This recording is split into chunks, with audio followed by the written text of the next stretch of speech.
So you get the full story here. You get the full story of where it all started, how it came to fruition, and they bumps, a lot of bumps along the way. And actually what got me through those bumps. And so, yeah, if you listen to this, we're always here to help. We're always here to serve, to bless, to guide, to whatever need be. So enjoy. And if you like this episode, be sure, give us a review. All right, talk to you soon. Those of you playing along at home, please let the people know, what do you do and how did you get into whatever it is that you do and all that stuff? What's the origin story that led up to what's your jam? So, well, the clickbaity bro thing is like, I help goal-oriented women, career women, lose weight by balancing the hormones. Yeah. So, but what's the non-clickbaity bro real version? Yeah. What's the non-clickbaity? Yeah. So what we do is, I'm a trauma-informed coach, which means, because trauma, we're trying to like actually take that word out because it's taboo. A lot of people hear it and get triggered. A lot of people hear it and go, oh, I have a good childhood. I'm good. Yeah. And I'm like, okay, fuck that word. So now I'm just saying more, the reason why workouts don't work. They do, but they don't. If they did, the industry wouldn't be $1 billion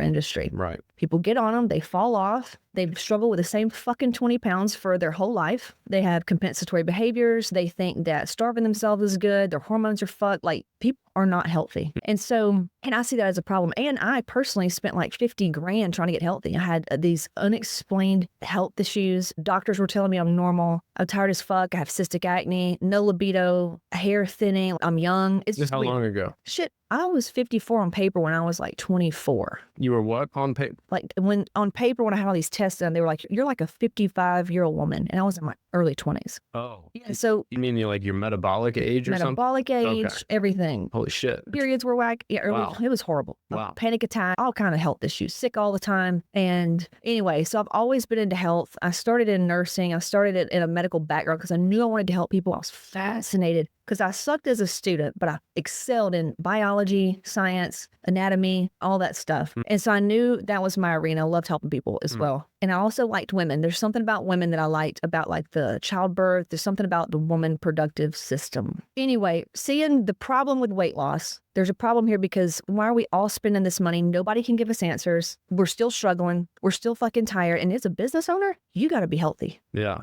You can't depend on caffeine every day. You can, but show me a person that's dependent heavily on that every day. Their adrenals are shot. Yeah. They're compensating for something. They're not allowing themselves to rest and be tired. And that causes problems. That develops autoimmune diseases later in life. So anyway, getting back to this. So we're taking the trauma out. We're realizing that, listen, let's just say it's a nervous system issue because it is. Yeah. Things happen. We get like the fire. You get stressed out. You get shocked. You do things. You get like disoriented. You disassociate because of a traumatic event. All right. Some things that happen to you. We have fucking life, man. Yeah. I've noticed that. Yeah. Yeah. Yeah. You got this mindset thing. So anyway, we figured, listen, if we can clear the root of when that started, even if it's genetic, go beyond genetics. What's in the coding of that genetic that caused that stress? If we can go to the root of that and clear it out of the nervous system and in the actual DNA, the coding, there's success. It's almost free your mind. When you start clearing charges, you're free, you're clean. And so how did you go from the traditional medical route to what you just said? Oh, because Western medicine,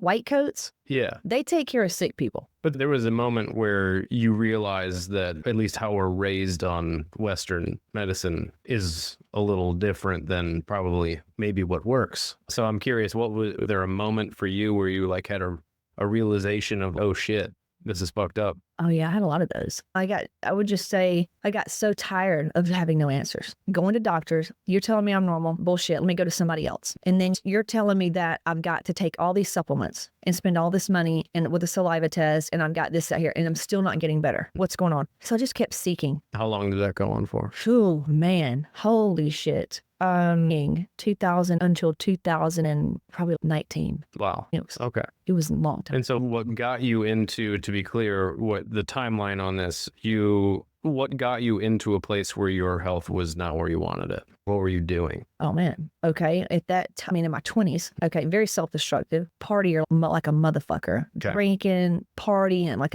I can party. I'm talking like, they say the gateway drug is weed. Bullshit. It's alcohol. Because when I do alcohol, I'm like, who's got some Coke? I didn't do a lot of Coke. It just sounds fun. But I'm just, anyway, drank a lot, taking pills, snorting pills. This was in college, high school? I would say late high school because my parents went through some shit, dog. My mom got on with that. And where are you from? West Georgia. West Georgia. Okay. Yeah, Cool. where Sam Hunt, the singer. Okay. I went to school with him. Okay. Okay. So I smoked a lot of weed in high school, but I was a goodie leading up to that point. Being a goodie just didn't work out for me there in high school. I got to a point where I'm like, fuck this. You know what I mean? Yeah. I'm going to fuck everybody and the teen thing. Yeah. I'm going to go find some friends that I can vibe with and smoke a lot of weed and fucking zone out. That's I can have had all I can take. Yeah. But growing up, and I just grew up, I think my ACE score, if you look at traditional therapy, you do like an ACE trauma score. Okay. So anything over like a 4, it puts you at risk of heart disease, stroke, depression, and like a really bad fucking life. Okay. Mine was like an 8. Okay. Okay. On a scale of 10? 10. Okay. Okay, mine wasn't like an 8, but I thought I had a great childhood. You taught to be thankful. You got a roof over your head. Fucking mom and dad. I thought, no, I had great parents. My dad, this and that. Mom, anyway, little fucked up, but didn't everybody fucked up? Anyway, so that was my early upbringing. Raised in the country, work your ass off. Grew up on a cattle farm on 400 acres. Drove trucks hauling hay when I was 7. Shooting fucking 410 shotguns, going dove hunting. Thought I was a boy. Okay, that's it. And then in my 20s, college days, college years, man, just hammering Jack Daniels. Okay. Okay. So drinking, staying up late, very self-destructive. I didn't know that. Just staying up late, it's not good. I know you go to bed early. That's good. Good practice. It wasn't always that way. So, man, staying up late, emotionally, just bad relationships, all that shit. Yeah. So that got you into a place where you're like just hit a dead end and you started looking for answers. And from that point, Actually, there's a missing piece. Okay. This is where people, okay, there we go. So education always, it led me, education always pulled me forward. yeah. So started going to a little tech school because I was not going to go to college. Absolutely not. Was on the dean's list in that thing because I was super interested in it. And my GPA was 1.4. I was in homeschool twice in my senior year. Yeah, no. So anyway, but I got on the dean's list in a little tech school, like in my class or whatever, because it was something I was interested in. After that, I got into the health thing. I was like, let me start work. I just wanted to work out. Yeah. Would go in and out of shit. I thought like broccoli in a treadmill meant you were gonna like really be super sexy. Get jacked. Yeah. Yeah. So then I pulled out of the little medical school stuff I was doing to start a business called Food People in Buckhead in Atlanta, Georgia in 2008, Wow. which is now like, Yeah. that was fun. Huh. We lost our ass. Skip thought we put everything into this and went partnered with these old dudes and an investor. Oh, wow. And holy shit, I was so scared. Going down to big city, little me, little country girl, coming to big What was it city. called? The food? Food People. Okay. Food People. Oh man, Food People, I love it. And it was way before its time. And we crushed it, man. We signed up a lot of restaurants and it was running and we were hiring people. I'm little old Casey at 21's like running this shit. Now, was that your first entrepreneurial Yes. seizure? Okay. Yeah. Because I've been selling shit since I was a kid. I'd sell apples on the side of the road. Okay. I'd sell lemonade, Kool-Aid. I'd sell anything. And then I would work at fairs. I would make shit for girls' hair. I would make bracelets and all that shit when I was Now, like what 8. was it that got you? Because I didn't get into sales until much later. What is it as a kid that made you all about it? I didn't even know there was like a thing called sales at a young age, to be honest with you. I didn't either. I Okay. just was fascinated. I put everybody to work. I had a store called In My Basement and I sold rocks and made shit. Okay. Since I was little, I would charge my parents to go up and down the hallway. I had cash registers. I was fascinated. I've gotten videos of me selling shit to a camera at 7. Wow. So What influenced that? We have any idea where that came from? Had to have seen it on something. only thing I can think of was TK and Mike, hunting comedian, the VHS comic hunting shows. Interesting. I don't anything before that. I think my grandparents had a video camera. I just really liked playing with it. But cash registers, bro. Yeah. Some like little girls play dress up, maybe with a camera. You're selling shit to the camera. Perhaps in Membership? your past life, you were doing infomercials. We don't know. That's what I'm saying. So, the business thing, and I come from entrepreneurs. I come from that way of thinking, my dad's side. Okay. So maybe I'll watch, I don't know. Okay. So I started doing that. But anyway, so the company thing in Buckhead in Atlanta failed miserably. We got really unhealthy. You talk about drinking. Skip got over 300 pounds. Okay. I got really unhealthy and something happened. I don't know what it was. Oh, we didn't have any money and I had to go wait tables. And during lunch hour, I was like, I'm going to go work out. And yeah, we didn't, Skip didn't even have a car at the time. And he would walk to the gym and I'd go work out on my lunch break. And I found something. I saw a girl in a magazine and she looked so sexy, but so feminine. And I was like, I like, it just fucking lit something out of me, man. And I started doing that. And the people would ask me, what are you training for? I was like, I don't know. I'm just sweat, jumping around. Got into fitness. And then next thing, I started reading Oxygen magazine and really got into that. It was just fascinating. And then turned on this nutritional healing thing. I mean, holy shit.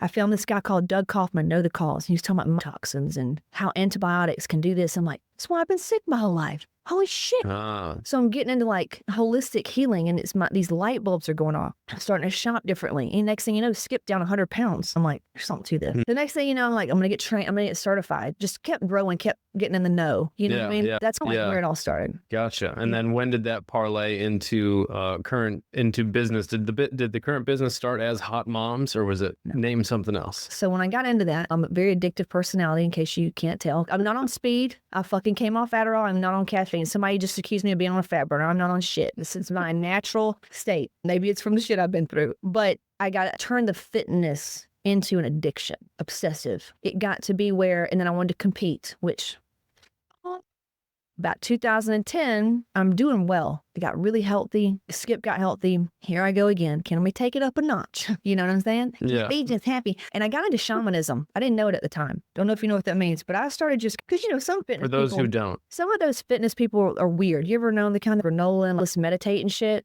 Do I? Yeah. Yes. So I thought those people were like weird, but I've always been into psychics. I called my first psychic. Remember those hotlines when we were little, and they would be like, Call me now for your free reading. So- Yeah. and you would charge it to your phone line. Yeah. So I did that and got in big trouble. Oh, okay. So I've always been into psychics. I started going to psychics as soon as I could drive, because I'm like, fuck all you. I'm going to one myself. I don't know. Interesting. Just always, I wanted to be a witch when I was 13. Started like, and when I went through puberty, I was like, I want to like. So when did the fuck all of you said that like 18 times. So when did that fuck all of you start? High school. Why? Oh man, my family literally fell apart. Mom became an addict officially. Dad started working his company and making six figures, and that caused a whole nother level of stress for him. And then she did that. My little brother had just been born. I mean, it was just like perfect storm. Things came to a head. I see. And at that point, my whole life was, let me make sure I can keep everybody happy. It was the family empath, the glue that kind of felt like you held things together, and you were the source of happy for everybody. Were you aware of that at the time? Oh no. Okay. Absolutely You not. say as the family empath, like you had a name tag at the time, like no, Now that I know this, my role is the family empath. no, so check this out. If they've tested it, they'll get a family, like a functional family, and they'll get the sensitive child. I see. They'll take blood draws before they sit and do a session. They'll do the session, and then afterwards, everybody's as good except the kid that's really sensitive, and it's actually worse because they like it. I don't know how or why. So I was just like, okay, that sounds like me. And so in high school, Dad tried to make me the wife, I guess. I'm having to grocery shop, take care of my brother, be a high school fucking kid. I just lost my mom. I'm watching gunfights every night. So I'm like, fuck everything. I've got to just. Yeah. So weed really helped me a lot. That's why I said fuck everything. Okay. So thank you for that. Fast forward back up to shamanism. How did we get there? Shamanism in 2010, as I'm getting in, I was healthy, getting into fitness, right? Yeah. Inspired. And then something changed where, I don't know if it was a fork in the road or what. I found myself doing these meditations where, now that I know, I would journey. I would go, I would meditate, and I would find myself, next thing you know, I'm looking out the window and there's these hawks and I could call up like these animals. It sounds crazy. The weather would change. Synchronicities would happen. I would get vivid, lucid dreams, and I would have prophetic dreams. And I would call people and say, did you know this? And how did you know that? So rewind just a little bit. Or maybe I missed it, but you jumped from right into this. What is shamanism? Shamanism is just another, for me, it's like a nature-based spiritual practice. Because like when I think shaman, I'm totally wrong probably, but I'm thinking like in the jungle ayahuasca journeys with a guy that's With really blowing dirty. rapé and like, Is that he's a shaman too. okay? He's a shaman too. I'm thinking. Like what's the definite? Do we know We definition should of probably Google shamanism? like shamanism. Should I Google it? Yeah, Let's Google it. Shamanism. I'm curious. Let's look it up. A system of religious practices historically often associated with indigenous and tribal societies involves belief that shamans with a connection to the other world, the power to heal the sick, communicate with spirits, and escort souls of the dead into the afterlife. I said fuck mediumship. Via what mechanism though? Like doing what? Like just No, it's rituals. You could do fire. For me, it was happening in meditation. I would just go into meditation, and just the time that I sat there, things would like where did you go to how did you find your local shaman? How did you maneuver your way into that universe? My grandmother just died. I said, talk to dead. Yeah. I'm done with that. They used to show it to me. It happens still sometimes, and I'm like, but I can like really shut that out. Fuck, it's a lot. Like, can I just worry about the alive ones? You know, my grandmother just died, and I'd seen spirits as a kid, but they told me like, oh, you're just the whatever imagination. My grandmother just died. I'm in her closet going through shit because they wanted me to get something, and I literally hear her voice as if she's like, it's just like right now. Yeah. I want you to think of a song, and don't tell me who's singing it. Just tell me when you got a song. All right. Who's singing it? Jared Leto. That's a medium. If you ask someone else that doesn't have that, they'll say, I'm singing it. It's their own voice singing it, but you heard his voice. Yeah. So that's like being a medium. Okay. I heard her voice talking to me in my head, just like see. a song. And I'm literally like talking back to her. She's telling me like, Lord, this closet's so dirty. And I'm like, what the fuck? And then I questioning my sanity. Like, I'm talking to myself, but it's my grandma. And I remember going outside and being in the middle of a dragonfly swarm and going, this is fucking weird. What does this mean? I need some answers. So I'll get on the phone and find a damn psychic person, the medium. I'm like, dude, what is going on? This is we're on 2010. We're on 2010. Okay. I'm like, what is this going on? And shout out Arthur. He showed me what was happening on a spiritual, hey, you're not fucking crazy. Here's what's going on. You got this thing here. You want to do something with it? Because I had heard it before and I was terrified. When I went to my first psychic, she goes, honey, you've got this gift and you would have done, oh, it's all good. Just tell me what's up. I was really scared because I was taught, yeah, it was witchcraft. That is shit. You will die now, devil. Yeah. So I was like, interesting. yeah. All right. So from there, you got into that and you take me to connect that one to the business. The business. Yeah. So in that, I got addicted to fitness. I found the shamanism, but I said no to that. And I said yes to competition. Yes to fucking going all in. Yes to beating my fucking self. Let me get as skinny as I fucking can. Let me get as jacked as I fucking can. No matter what. Kind of like money. Let me make as much fucking money as I can. I'm going to stay up late. I'm going to fucking grind. I went in that mindset. I should have just paired both. Can you just pair your spiritual? And then, anyway, went down that path and I was so sick. Yes, I went pro. Yes, I was on stage. I got in magazines. It was like really cool. And many girls would like, I would have loved to be where I was at. And it was cool. Yeah. But man, I mean, you're talking miserable. Like the lifestyle. Oh, why? At the time I liked it. I felt like it gave me this edge. I felt really powerful because I could control everything that went in my mouth. Like all these fucking fat motherfuckers can't even do this. And I can fucking eat cold goddamn tilapia with gel on it. Oh, okay. You know what I got it. But really it was self-destruction. It was a self-hate. It was like not nurturing. It was like, yeah, let me do 2 a days. Let me just really, can I bleed? Because that means I'm going hard. Can I just beat myself? Because that means I'm good enough. So it's all these fucked up, all this shit of inadequacies. It's driving the train fit. And anyway, got into another company. I got into a company, MLM, because I was doing my business, like struggling to make maybe 40K a year, 30K a year, do personal training, Yeah. Hated it. I got to get online. Started to dibble dabbling with online stuff, meal plans and whatnot. Never had a mentor, really, just fitness coaches because I wanted to be the best fit person. How does that, I'm trying to think of how we parlayed this in. Your 2010, you and I met about two years ago now. Hot Moms originate. So I'm really unhealthy, did all this shit, started MLM, went even pair the fitness go hard with MLM, me finding the money machine. Yeah. Call everybody you know, do this, do that MLM, right? Yeah. So it was just like the perfect storm once again. And I landed myself with shingles. Here I was in Texas with Miss Olympia, Jenny Lynn, RIP. I'm in her house because we're working together. We're on the same team. She's had some and I have shingles. Bro, shingles outbreak. And I'm like 26 or 27. And I had a friend at the time. She was like one of the weird shaman ladies at the time because I thought they were weird. And she's a nurse and she told me, she goes, if you don't slow down, you're going to have a stroke and end in the hospital. I just want you to know that. She goes, you have fucking shingles. And I was like, oh, maybe. Whatever. And I ended up going to an MLM seminar, Danny Johnson. Fucking love her. And she just, like me, she's really raw. She's had a really hard life too. And that's what got me. That's what got my attention. She was homeless and then millionaire kind of thing. And she just got in my face, not in my face, but like talking. Yeah. And it was like being in church. Something happened. And I was like in prayer and this thing, I was just like, I want success. I don't know what, I just want it. And I said to myself and another friend that was with me, I said, I don't know, but I'm going to be a millionaire by 35. I just put it out there. I don't even know what I said. Be a millionaire by 35. And I was like, I want success. And I see kids. And everything in my mind, I'm like, hell no. Oprah don't have no kids. Dolly don't have no kids. Successful bitches do not have kids. Period. End of story. I don't want to be a fucking mom. They suck because they are. They all have excuses. My kids are sick. My kids do this. I'm so fat. I just can't have time. They were disgusting to me, literally. And I used to want, I was a kid, I used to, because my mom told me I was like, ruined her life. She'd say, I love you, but damn, if you want your life to be over, have kids. In my mind, kids like were the not success. But I kept having these visions of success. And I just said, fuck it, man. Something like my heart opened up and I was like, okay, okay, let's do it. And poor Skip, we've been together 10 years at the time without kids. And I said, let's try have kids. And sure enough, got pregnant. That was 15. I had Grady, the first one. And that fucking rocked my world, dog. All the trauma that I did not think I fucking had came out. I had postpartum depression, which means are very sleep deprived and you don't know it.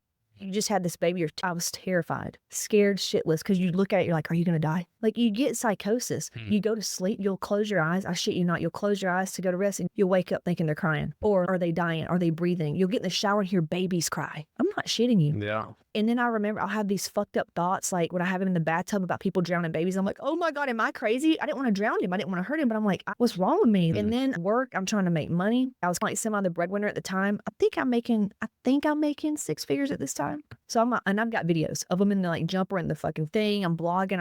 I look like hell. Tired as fuck. If you see a video of me, I'm walking in the grocery store doing a video, I look like death. I have dark circles. My skin, my hair looks horrible. Of course, I have fake hair now, but like you can just tell I'm really tired. Yeah. Exhausted and Walking Dead. It rocked my world. And I didn't feel like I bonded with him for a good 3 months. I'm trying to breastfeed because that's what good moms do. It was miserable. I fucking hated it. And it was just all this self-judgment. It was fucked up. And at that moment, let me think. I knew I wanted another one. I know that's crazy, but I did. I said, I grew up like by myself. I'm not going to do this. I can't do this. I want to. And it sucks so bad. I want it over now. I think it's 6 months old when he was 6 months. By the way, because I know you guys are probably going to have a child. When they start sleeping, it's great. But honestly, I was just so fucked up until then. I couldn't enjoy the kid. Yeah. You know, you're so different because of your clearings and everything you have. Like, you'll get to enjoy the child and you'll have money. Like, it's just, you're a different mindset. So I was just in a poverty, scarcity. I had all my shit I've never sat with before. It all comes up when you have kids. And that's what women don't know this. Wow. They think that kids fucked them up. It's everything that you've never dealt with.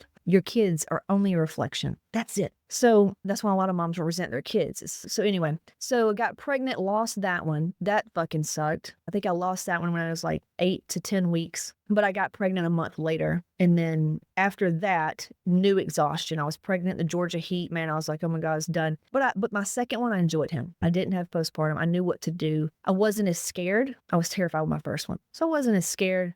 I got to enjoy him more. But then I had guilt and because I didn't with the first one and all this other shit. And at that time, my second one, I'm like, I think it was my second because the first one, honey, okay, I'm still in fitness mode. Yeah. I went out to LA 10 weeks post C-section with my first child and did a photo shoot. Okay. I got in a magazine. Yeah. But it was like, I'm going to prove that I can do it. Yeah. And I did. So I had to do that. But the second one, it got me mad. 2 kids is different. And I was like, I literally, can't work out like I used to. What am I going to do? Yeah. I'm not eating. Like your whole life goes from this to different. So I was like, I got to figure this out. And we're at 2000, what now? 16. Yeah, you had them back to back. Yeah. Yeah. And I'm like, I got to figure this shit out. Got to figure this out. And at the time, I think I had a few other moms. I said, let me just do this $20 a week. Just send out meal plans, shit I'm eating. Because I ain't tracking shit at this time. I'm eating healthy as I can. And I'm just going to send out what I'm eating for $20 a week and the workout I'm doing. Because I know if I'm doing it, people are going to want to know what I'm doing. Yeah. And that was a hit. We call it Mommy Maintenance. What was it called? Mommy Maintenance Program. Nice. Yeah. And A little less polarizing. yeah. Yeah. Mommy Maintenance Program. Very nice. And that was cute. That was real cute. But I still wasn't making the money I was wanting to make. I just paid $5,000 for a website.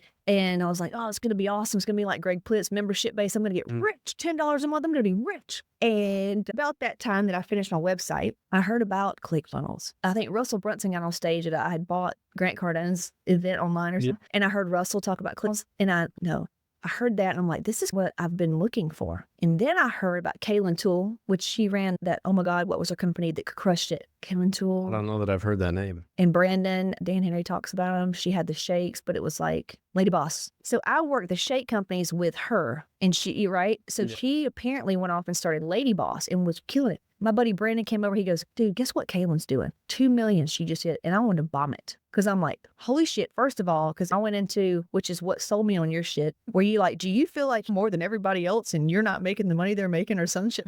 Yeah. Sick of other people who are dumber than you making more money than you. I felt like that. I don't think she's dumb at all. I think she's brilliant. And I see her shine. I just knew her story. And I'm like, all right, I got a story too. What the fuck am I missing? That's how I was looking at it. Like, here I am, I work myself. What the fuck? Bought into ClickFunnels. Dude, any of those done for you services that you tell us not to do. Yeah. I didn't have any money. Took out a loan, got a client to pay me $10K and paid these guys with a D done for you ClickFunnel. They're going to hack some funnels and run. Yeah, that kind of agency showed me that I didn't need that. Colossal, I learned a lot. Yes, I learned a lot. Still didn't make me rich. Damn. Still grinding, still figuring some stuff out, and finally went high ticket back before I knew what high ticket was. I think I read a book, honestly, I know I read Be Obsessed or Be Average, and I was training competitors at the time. 'Cause to me, it gave me worth. If I could turn girls pro, I'm good. And I was turning them pro, WBF pro like that, because that's what I'm pro with. Got into all that, thought that was going to put me on the map. And I think it was Be Obsessed or Be Average. And then I read You Are a Badass at Making Money. Oh, okay. So one of those, I was like, let me put something together where I can help a person with their fucked up shit, their body, their health, and get them hooked up with my hormone docs. Because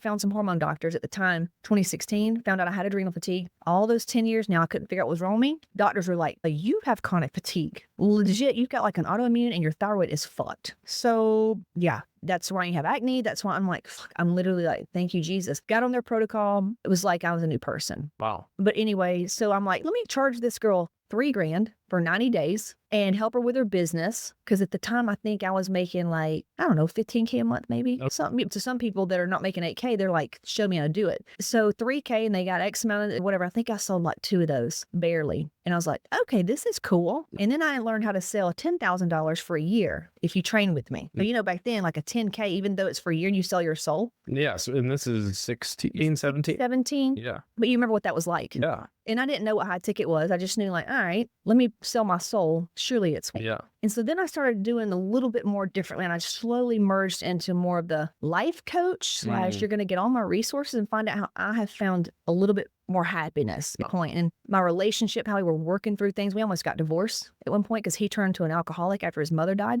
Kids moved away. So we were going through shit, a new baby. A lot of people want to get divorced and their kids too. I'm like, don't. You guys just haven't fucked or had time without a screaming baby in 2 years. Please hang in there. Go to Mexico for a weekend. You'll find out why you fell in love. So we were going through some shit and I'm figuring that out. And I'm tapping in more to my gifts. Like I'm starting to trust myself more because I'm looking like I'm really helping people here. And I started working with people like PhD people, Army Rangers. Now, was there a cat? So there's this whole time I'm hearing this consistent persistence that is super rare. Like, where is that coming from at this point? Persistence. Yeah. Like most people after fuck show, I mean, The hero journey, right? The hero's journey. Yeah. But were you aware of that? I don't know what a hero's journey is. No. I'm saying like, what was your mentality at the time? Because so many people. What I want. Okay. And you were there was never any. Settling. Yeah. I want to die. To give up on something that I want is just, I know infatuation, we need to clear it. But for me, I wanted to be rich. I just wanted a certain thing. Yeah. And by God, I'm going to fucking go until I get that.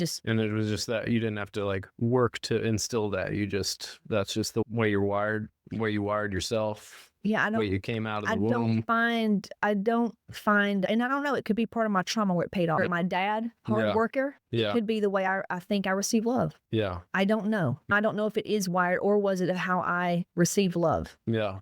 Or an attention. I don't know. I think that's where a lot of people like Tony Robbins, his trauma served him. Yeah. So I don't know. I think me as well, a similar type of, it's just interesting because I know people that are watching this are like, that's amazing, but how do I get myself to continue and persist after bullshit, after bullshit, after bullshit? And I just think you just gotta have a goal. What do you want? You want this shit? You want something else? What about the people who are saying I have a goal to make $1 million in a year, but they don't, like their actions aren't congruent with that? Okay. I think maybe it's discomfort. I was not comfortable. Maybe. Okay. But some people are comfy in their pile of shit. Yeah.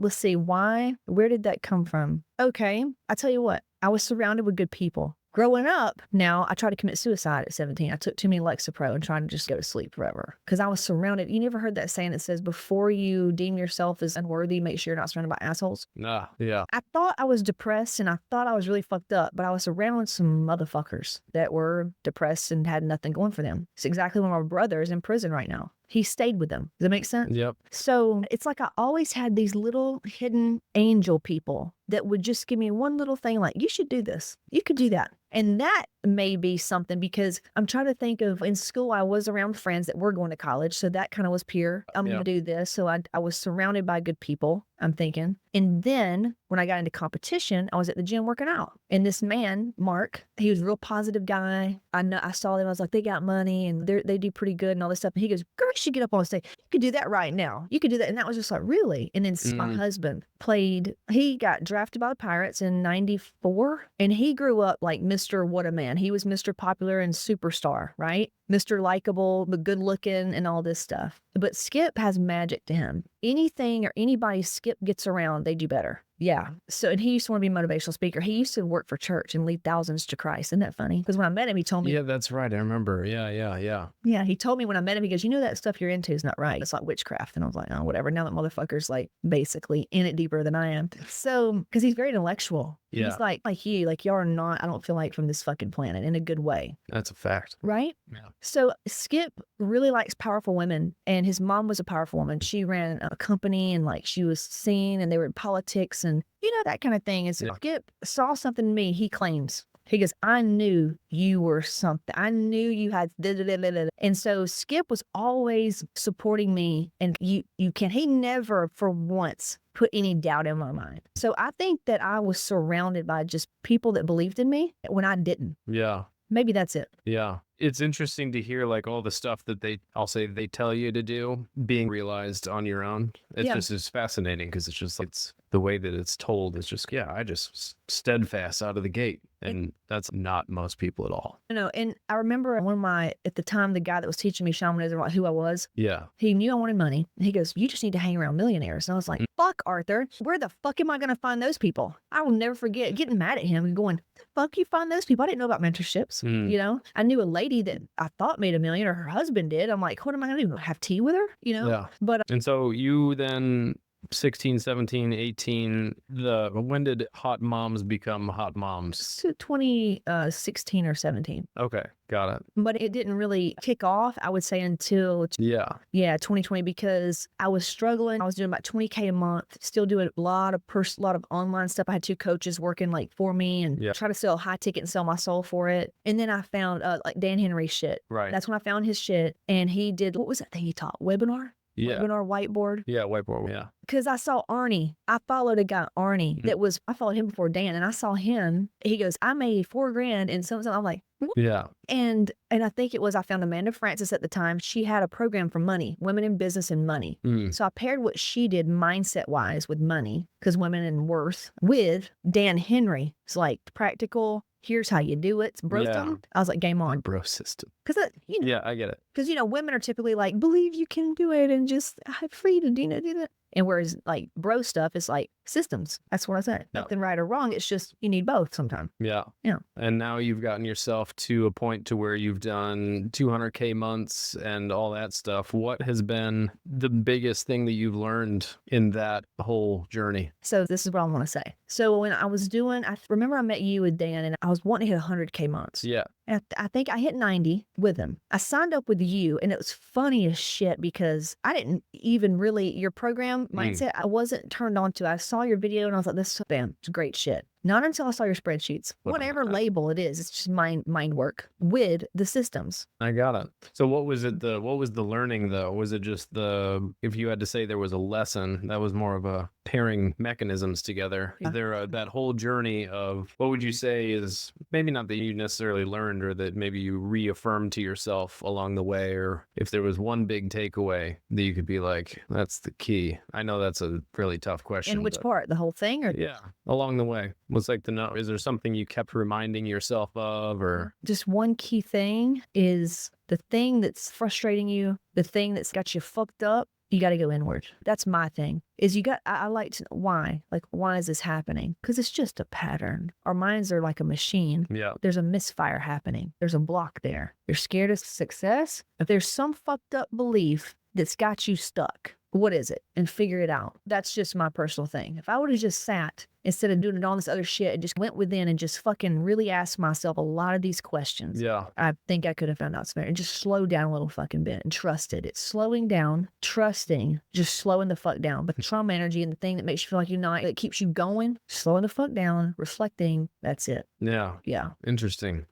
So I want to ask you about the 2 things, and I'm going to try to loop them together eloquently. You mentioned you didn't teach your kids the whole believe in Santa thing. What's the brief version as to why? Couldn't lie to them. Why? On morals, man. I couldn't do it. My heart couldn't do it. Kids looked at me, Grady's so smart. When he was like 2 or 3, so cute, John. Oh my God. And you'll see that little girl boy looks at you, man. Oh my God. And because I grew up, I actually got very ashamed that I was a really bad parent, damned for telling him the truth. Mm. But he looked at me and he's like, hey, Mom, hey, he couldn't even talk well. And he's Santa, is he real? And I was like, this kid, I can't lie to him. You know what I'm saying? Yeah. I can't fucking lie to him. Yeah. And I was like, no. I was like, man, I said, we're Santa. We're Tooth Fairy. We're the bunny too. But I said, but I taught him the spirit of Christmas. Yeah. I teach him the spirit of Christmas. I teach him like the history of Easter came from, like that, what we know. And then how did you he goes to, now you homeschool. Now we do. Yeah. But at that time, was he going to school and being like, hey, They no. cuss too. They cuss like a mother. Yeah. That I witnessed. Awesome. We tell them. So we just teach them, hey man, listen, it's other kids. They believe in it. So if I ever hear you saying and telling them differently, you're going to be in trouble. Okay. Okay. You play along because it's just like us, John. If you see somebody in their shit, even me, you know, you're this higher truth and I'm maybe like working through my shit. Yeah. Your job's not to sit there and be like, ha, you fucking idiot. You're like, okay, to ask me some questions to leave me there. Just let me believe what I want to believe. Yeah. It's not our job to force our beliefs on others. So that and cussing too. I'm like, don't fucking cuss in front of their kids. What's interesting, so what obviously at least part of the premise of this show is truth about business. And so we talk about truth about Santa. The question I have written is, what is the number one most harmful lie that you see being sold to entrepreneurs? So might as well just ask that one. That they need something else, that they need one more thing that's going to get them a thing, and one more thing that's going to give them a thing. And a lot of times it could be true. It depends on what the problem is. But this is like this is a gray area here because I believe in mentorship. Don't buy anything because you feel like you lack. Buy something because it feels like you at the next level. Or do I need to be in this person's energy and what they have? Does this person emulate something that I desire, that's something we could,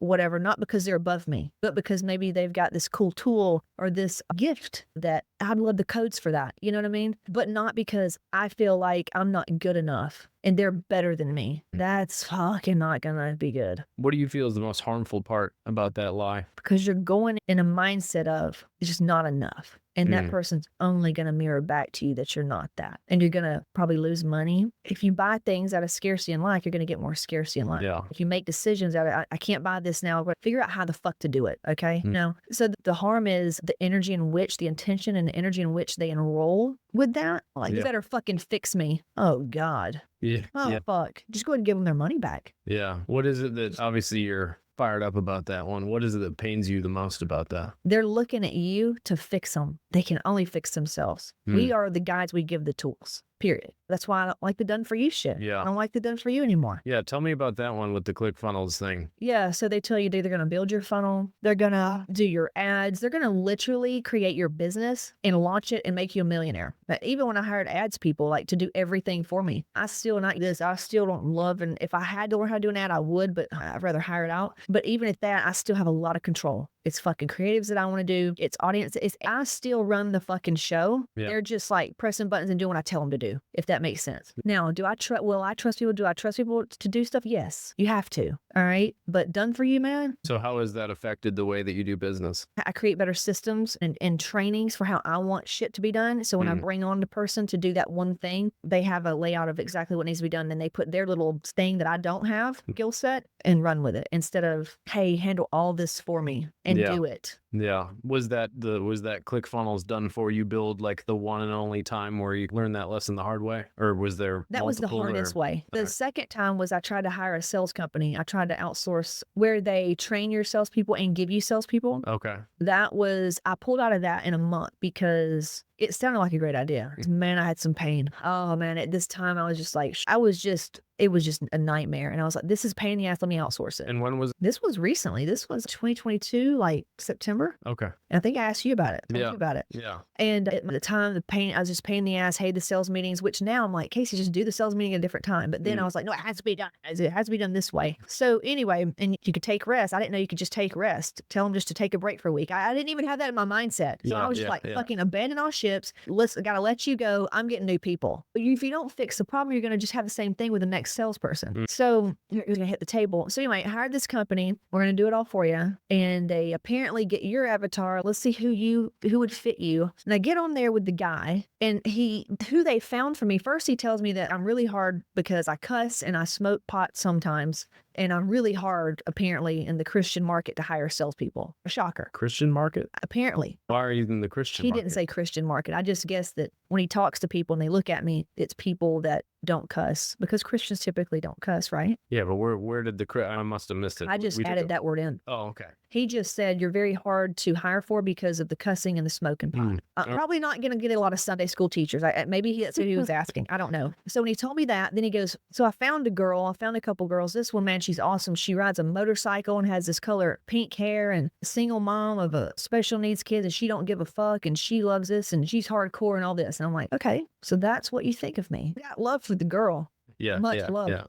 He pegged me wrong in a way, you know what I mean? Yeah. And I did this with copywriters too. They thought that just throwing in cuss words everywhere was going to be like, that's Casey, because it cusses everywhere. And I'm like, this is literally like you're trying to this is disgusting. Yeah. So when I felt that of like how bad it was, just did not feel good, I was like, hey man, I got to pull out. What happened? And you thought it was perfect for you. And I'm like, no. Yeah. So yeah, the done for you, man. I don't know. I'm not a robot. I don't want it to feel, I don't know. I don't know why it doesn't work, but it doesn't for me. Yeah. My take on done for you. People are just looking for a way to delegate responsibility. And every time, the more responsibility you take, the more money you make. So if you're looking to delegate responsibility in terms of a whole looking for somebody to take the fall for the lack of results. That's what I mean by, of course, you need a team and whatnot, but at least having run my agency, we had 400 clients, and I will tell you, they were 395 of them were the wrong clients. Yeah. And just what I learned was people are just looking for somebody else as a reason why they still aren't where they want to be. That's it. Yeah. It's not, I wouldn't recommend it. That's it. That's why I didn't like personal training, because I'm like, if I got to motivate your ass to show up, what happens when I fucking can't train you? You're just going to get fat? Yeah, exactly. I want a client that doesn't need me, but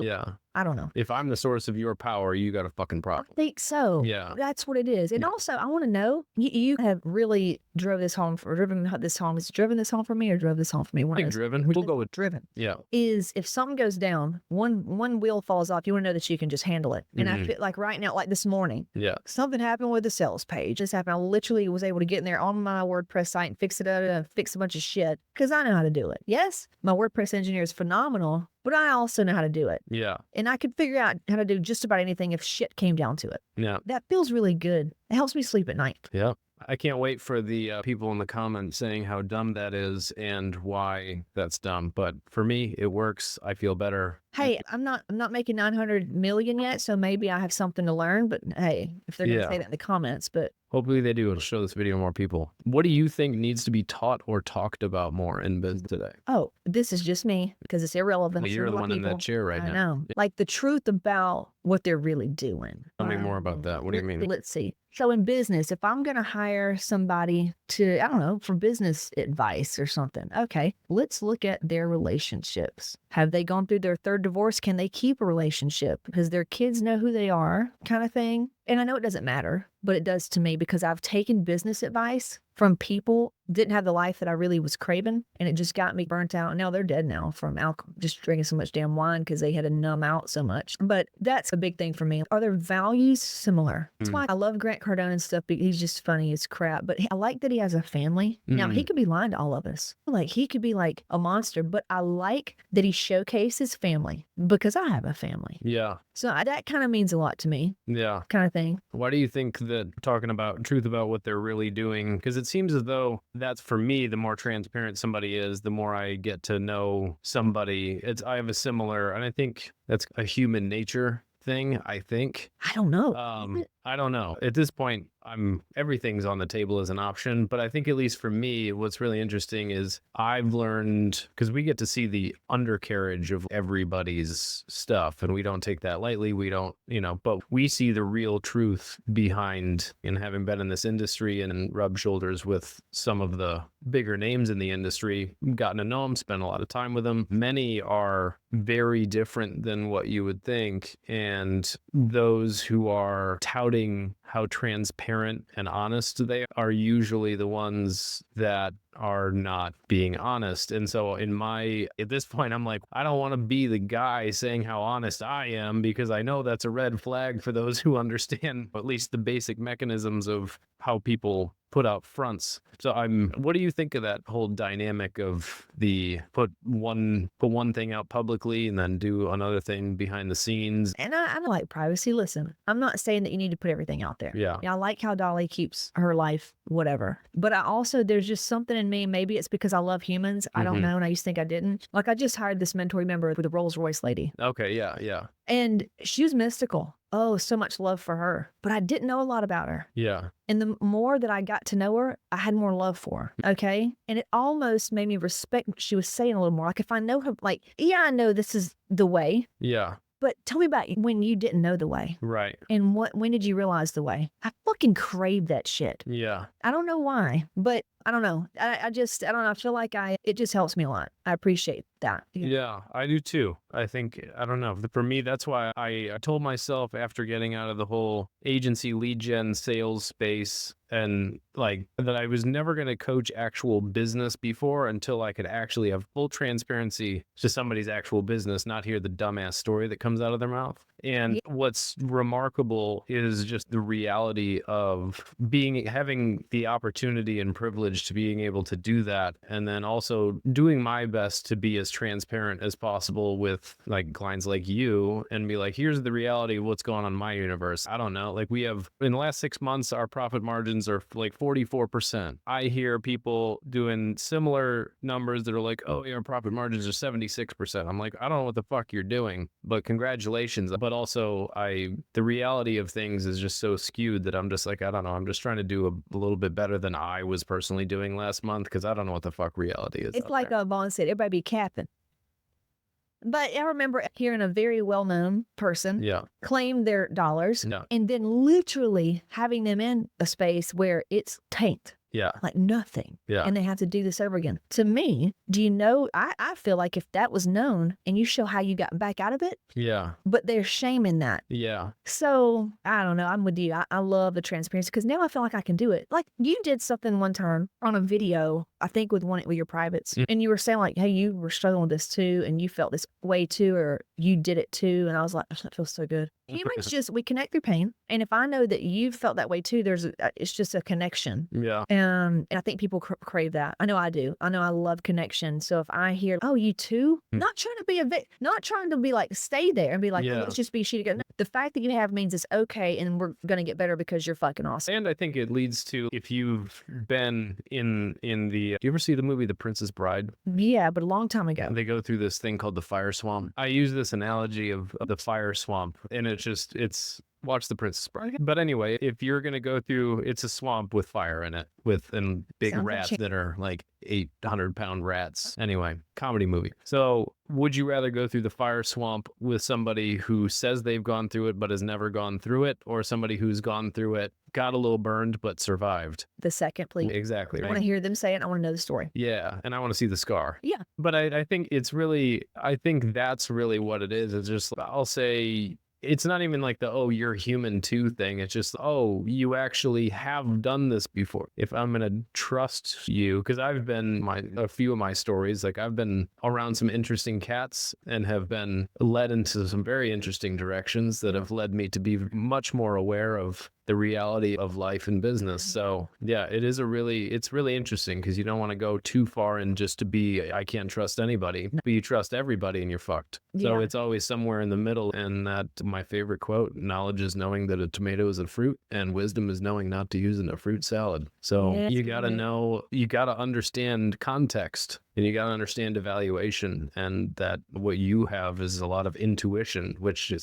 sounds like that was the main driver of this whole journey so far. Yeah. Yeah. I've even consulted you on your intuition on me. That's right. Yeah. And did it help? Very much. I'm still standing, breathing, and in here talking to you. So we made it this far. That's perfect. And I do want to say about the Santa, if you look it up, like psychology is all green lights are telling your kids the truth. Yeah. So it's funny because we're now, January, and we were in Connecticut, my wife's family, for Christmas. And we were talking about that exact thing about telling your kids about Santa or not. And they were very vehemently, you gotta lie to your kid, basically. And they're like, well, it's not really lying. I'm like, what is it exactly? If it's not telling the truth, no. Been brainwashed. You've been brainwashed. Yeah. And I'm just like, I personally don't want my kid growing one of the first things that happens is I lie to him about a fucking old fat man with a beard, a bunny rabbit that plants eggs and all this stuff. Like, And that they can only get something once a year. yeah.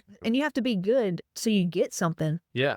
You can get something because you're just you. That's some propaganda shit. You know? Yeah. And I'm just like, life's hard enough. Like, why do I need to introduce now there's going to be a moment where my kids just, what else have you lied about? Not to mention, did you get low-key depressed on Christmas Day when you were a kid? Did you believe in Santa when you were growing up? At a point, yeah. But you remember like the build up and then the day Christmas is over? It's fucking the most depressing thing ever. Yeah. I don't like that. I'm like, how can we make this whole thing more joyful? Because people put so much into Santa and all this thing. I'm like, dude, that's not the real reason for the season, man.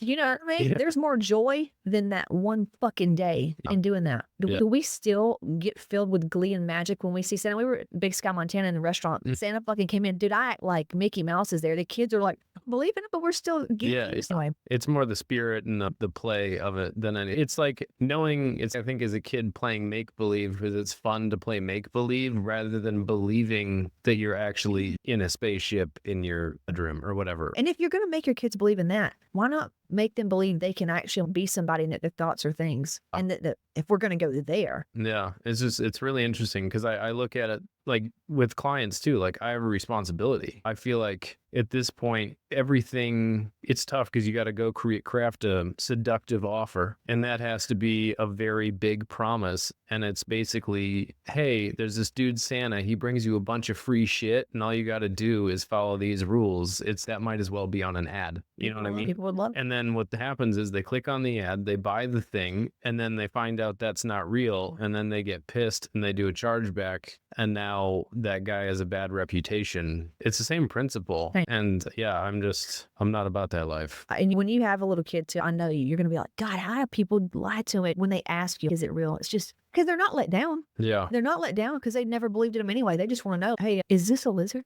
Yeah. Because Grady asked me something the other day that was funny as shit, but I was like, no, man. He goes, okay.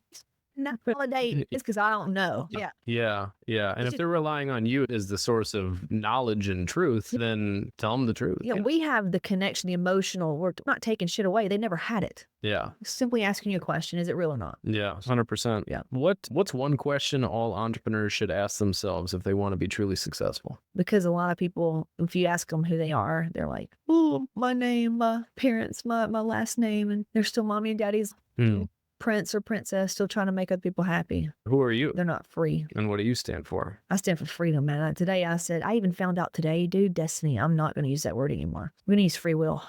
Why? Because I think I was looking up the Latin term, and when I looked up destiny, it was so closely related to fate. And I'm like, fuck that. But no, free will is my whole life. I don't know if it's because I'm a woman. I don't know, maybe you feel the same way. Maybe because you want to free your mind. But freedom, man, it just feels good. Whether you're free in your fucking tits, you're going naked, you're free in yourself, you're breaking out, you're leaving the hellhole, man. Freedom, it feels good. That's just, there's nothing like it. Everybody I talk to, every color, no matter where they're from, religion, because we got them all in our community. Everybody just wants the same thing, man. They want to feel free. They want to be free, whether that means free time, mental. They don't want to feel like responsible for someone else's happiness. They don't want to feel dependent on this or dependent on that. They want to be off the hook. People want to be free. So I stand for that. I want to free people of the pain, the burdens, the free, where I found freedom and estranged from my family. That was a big thing of freedom for me. And then the first one was what? Who am I? Yeah. Who am I? Right now, I'm Casey, 3D Casey, but I'm also this big energy that just wants to be happy. I want to be happy. I like people, they're happy when they're around me. That's the vibe, man. Can we just, it's like Poppy. If you ever watch Trolls? Unfortunately, no. It seems I missed out on that one.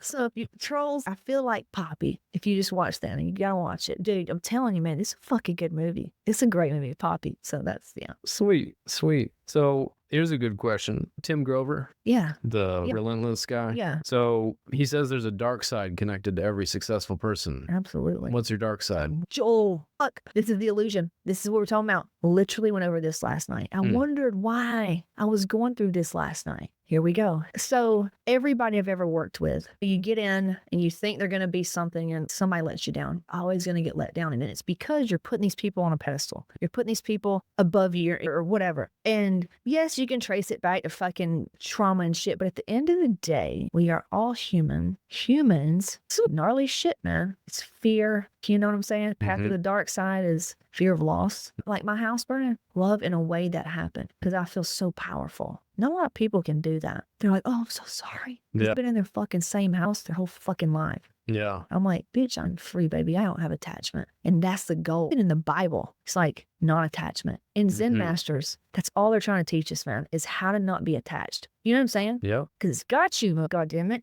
So the fact that we're human, we're all fucked up, we're all attached, we're all fear-based, we're all fucking inadequate feeling, we all goddamn insecure, we lie to ourselves, we lie to the people. Deep down, we all have that shit. But we also have the flip side because you can't have one without the other. So do I think there's a dark side to everybody? Fuck yeah, dude. I literally today in my community said, hey girls, I said I'm going on an apology tour. I said, what video in my shit, I have thousands of videos. I said, what video doesn't feel good to you? What video of mine makes you feel like shit doesn't give you a solution? Because I don't want to, that's my old mess. And I used to lead people in with fear and like, you're fucked up and go on my fucking soapboxes and it's just filled with shame and guilt because I had that in me. And still do. I'm not claiming to be fucking here. I'm going to be on my deathbed still like learning lessons. But I said like today, okay, I only want solutions. So tell me right now what video you feel like just made you feel bad about yourself and did not give you a fucking solution. Because I'm taking it out. Do we all have darks? Fine. Catch me on a bad day and I can't get into my flow and I don't have the whatever. Dude, I'm going to yell at the fucking dog. I'm going to yell at my kids. I'm going to say some shit I probably shouldn't say. I've gotten wiser and I learned who to not talk to during that time. But fuck, yes, there's darkness to all of us. Yeah. Fucking people, God, fuck yeah. I don't even want to know half the shit that we don't know about. Yeah. Yeah. But it's beautiful. So much, because I don't want to fuck with people that don't have that darkness. Yeah.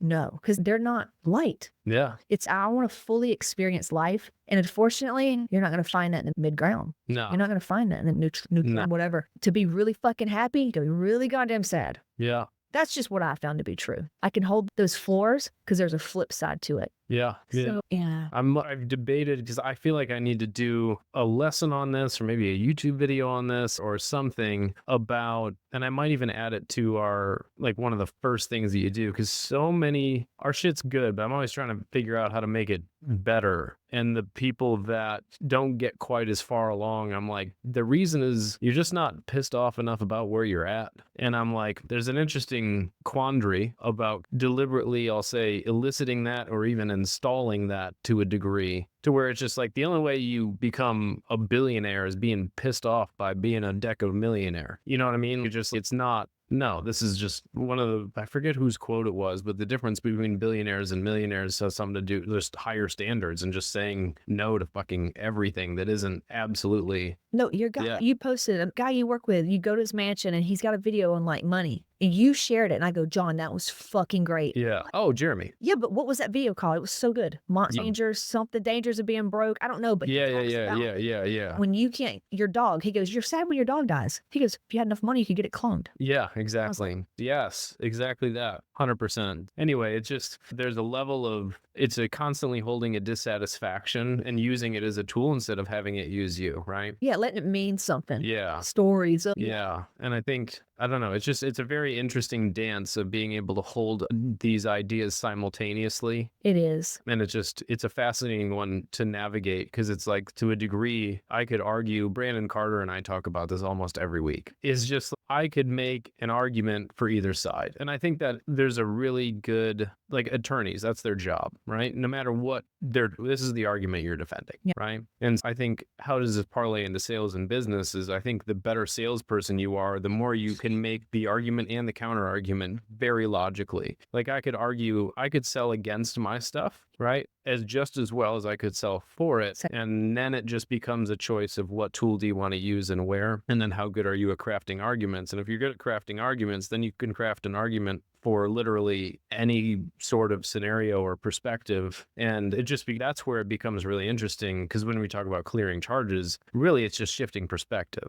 You're selling yourself on a new way of looking at things in a way that really causes you to actually look at things differently. Therefore, you'll take different action and so on. Yes. You know when the hurricane came through? Yeah. What was that? It was called September. Yeah. So Ian. Yeah. All right. So we had a choice because it was coming straight for us. Remember? Down. And I was like, all right, dude. What feels good to me is to go across where it's not going to go to. We're just going to have a little vacation. Yeah. But people were like, oh, I'm so sorry, you're evacuating. I'm like, shit, this mommy's just going on vacation, man. Yeah. We're just going to go on a little fun vacation. Yeah. Two ways to look at that. Yeah. 100%. Now, there's a fine line, I think, between delusion, like being delusional and not facing your shit, and spiritual bypassing. Yeah. But it comes down to if you will invest things that will help you to increase your emotional intelligence, life gets to be way easier. I would agree. Period. Because your energy, you've done so much work, just your energy is so neutral, the emotion out, and then we can make better decisions. What would you say it feels like before you were wanting to make a million versus how would you describe the feeling of being a millionaire? The first word that comes to mind is control. Okay. And I say that cliche wise freedom, but control and options. Like it just feels, I like very much like the ability to have options and freedom of choice. That doesn't necessarily mean that I have the option to be able to, I know I could totally take Tuesday totally off if I really wanted to. I'm not going to fulfill what I promise clients and all this stuff, but I could take the whole next month off if I really wanted to. You know what I mean? Yep. And so I like the ability to go where I want, when I want, even though I don't necessarily take advantage of that constantly, because I think also it's like you win the lottery every single day of your life, it becomes boring. Right. But I would say control and options, and that makes me feel I've eaten shit just like you've eaten shit to a degree to get to this point, and it feels good to have persisted to get to the other side of that. Not that I'm on the other side or anything, but and also a counter to that is you realize that $1 million is nothing. I'm like, this seriously, 100K months. I'm like, it's nowhere near. I don't know. Melissa and I talk about this every day. And now this is going to sound, roast me in the comments and engage, show this video to more people, but I don't understand how people live on less than like 20 grand a month. I don't. And we once did that, and it felt like shit. I remember when $8,000 a month was like, I was just like an enormous amount of money, and now like the perception of money just changes so much. And I hear, well, we have people in our communities and whatnot that are obviously like still struggling mightily and whatnot, and our audience base, and it's just, oh, what are you doing a month? Just $2K. I'm just like, what? How? In today's day and age, and there was a point to where there was 8 years where I was making less than that. Same. So I get it, but I'm also like put myself back there. I'm like, God damn. That was survival, dog. Yeah. Now I have different stress. It's a different stress of survival because there's more trust in my business and stuff like that. For me, it feels like support. Yeah. And I love the options as well. I still get pissed because I don't have the options I want. Apparently, I'm going to make a fuck ton of money because I'm like, I need a Gulfstream. I need jets. Yeah, I can't be flying commercial. No. Yeah, I feel like a fucking peasant when I go there now. No, yeah. Every time, it's funny because my little private, I take the little plane to Miami and back. This dude flies me in a Cessna. When we went with us and Brandon, and we went to the Bahamas, what did we do? We had a private plane. It wasn't a jet, but it was an 8-seater. What is it, like 40 grand? No, that whole trip was like 15 total. Because I look up shit is 40 grand. Nah. Each way. No, that's if you like take an actual like EPJ. jet. Yeah. All right. Yeah. One day. Yeah. But for us to fly, it's Florida to the Bahamas. It was an hour flight in a Cessna. They're in a bigger Cessna. But either way, my point isn't even the quality of the plane. It's being able to roll up to the hangar and just walk on a plane. Once you've done that, as I think the saying, I don't know whose quote this is, but it's damn accurate, is a luxury once experienced becomes a necessity. So just that alone is, if for those of you watching this, if you have the opportunity, get around, like experience one or two little things, even if it's going out to a really nice restaurant. Or include a Mexican thing if you're going to go on vacation or something. Yeah. Something that puts you a little bit on the other side of your current ability. Get a full pedicure, man. Yeah. A full tilt pedicure. Yeah. It's just like this office that I spent 30 grand to redo everything in here. And I'm just like, This is more fitting. This makes more sense to me. Could I have done that starting out? No, but it's just like constantly putting myself in an environment and experiences that allow me to understand like what else is out there. And once you experience that, It stretches us for us because I yeah, don't want to settle. I always, how happy can I fucking get? And it's not she's greedy or she's